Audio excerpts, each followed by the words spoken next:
kayo, salbakuta. Kami po ba? Talagang salbakuta buong buo. Alright. Good morning po muna. Good morning. sis. Magandang umaga po sa lahat ng nanonood. Okay, sa Davao kayo pala unang sumikat.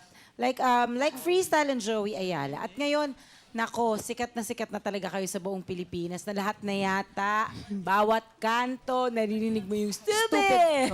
Ganon. Anong pagpapapansin naman ang ginawa Oo, nyo? exactly. Kasi tinanong namin sila, gano'n na nangyari sa inyo, ano nangyari sa inyo? Kami naman po nag-start din kay Kuya Andrew nung 1997, di ba? Doon sa dating show niya na Rap 13. Lagi kaming nanonood dun eh. Okay. Kami lagi.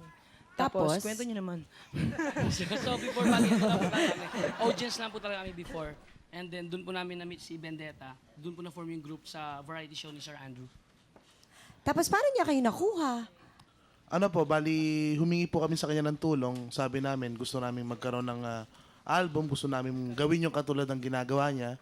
Tapos pinagbigyan niya naman po kami. Tapos nag-form po kami ng album, yung pag ginawa po namin yung first album po